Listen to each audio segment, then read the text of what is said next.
I knew it. I'm actually really speechless that we lost to Newcastle. Hey guys, it is Finn here. That is of course FYNN as normal. Not that my name would change, but I actually knew it. As I said in my previous videos, Newcastle losing 5-0 to Leicester, I still wouldn't be surprised if we didn't get a result from it, which I was absolutely right about, which I'm so shocked by, because we look at the game statistically, it would look like we dominated. Possession, we dominated. Other stats, it looks like we dominated, and then we end up getting a 0-1 result versus Newcastle. I'm actually shocked by how poor we are. Can you imagine a Manchester United fan from 20, even 10 years ago coming to the future and seeing how we are? It is actually so pathetic. I've written down numbers here such as 2 wins in the last 13 Premier League games. That is shocking, along with 5 wins in the last 23 games, 0 away wins since March. That is ridiculous. That is disgusting. And to top that off, we are 2 points above the relegation zone. Only 2 points away. That means, let's say all the teams below us or whatever end up doing well and they end up like winning or getting some sort of result. We could end up in the relegation zone in the next set of games. That honestly is so stupid. 7 goals in 10 matches, once again shocking. As I said, a huge problem is we're not creating chances at Manchester United, and I'm actually furious about it.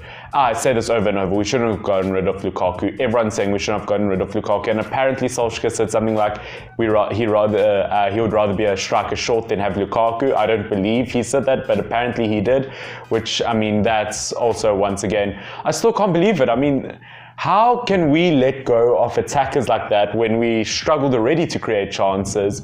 And along with that, we still don't have an attacking midfielder, which, as I said, we should have gotten Bruno Fernandes, we should have gotten Jadon Sancho, we should have gotten someone, because I'm tired of seeing the same players over and over, just not performing. Along with, 11 away games with no win. Wow, how can a Manchester United fan sit here and try and accept that? That is poor Manchester United. This is probably they said it's like the worst Manchester United team in 3 decades, in the last 30 years, which I'd believe that. Look, obviously I haven't been around for all of it, but I would say this is probably one of the worst Manchester United teams in Premier League, in the Premier League history for them. And it also doesn't help us morally now that Manchester City just lost 2-0 to Wolves. I have no idea what's happened to Manchester City either. 2 losses and a draw, I think. That's where they've lost points. That's shocking. And of course now Liverpool are 8 points ahead of everyone else. They've lost the 7-point lead before last season, but really we're just giving them a runaway, and it is shocking. The only other big Premier League team that's really doing worse than us, I'd say, is Spurs at the moment. They're higher than us in the Premier League table, but 3-0 loss to Brighton. A shocking Hugo Lloris arm injury. My best wishes to him that he heals better. I think it's a broken arm from when he fell. That was tragic. It's a weird season overall.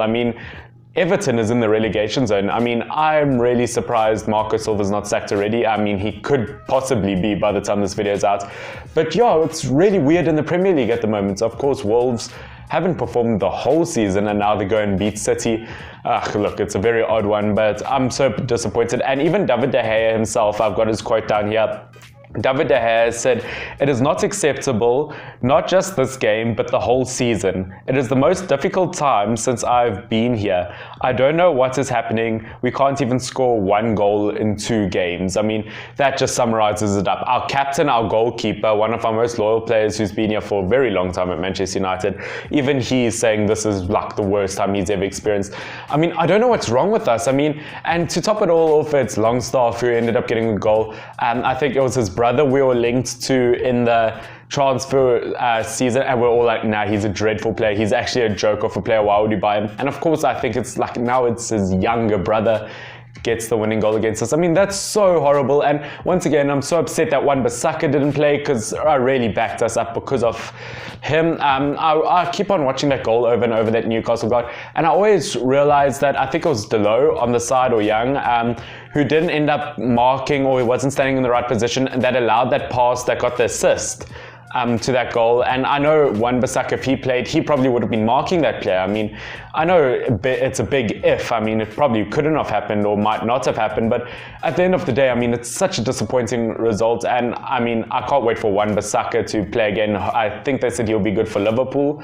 We definitely need him back. I want Shaw back. I really miss having Shaw there. I'm surprised why. I still don't understand why we don't play Rojo as starting at the either left or right back. I think he could really do a serious job, or even as a centre back and Axel Tonzeba on the left or right back. We could try something like that. Once again, I just don't see us putting our best team forward at all. We really need players to come back from injury. It is a bit unlucky, but at the same time, it's actually, you can't make excuses for losing to a team like Newcastle. No matter what Manchester United team you put out, no matter what team you put out, you should still win. And it's so funny because everyone's now looking back at what Jose Mourinho said, and they're saying, was he right about this Manchester United team? Was his greatest achievement getting Manchester United to second?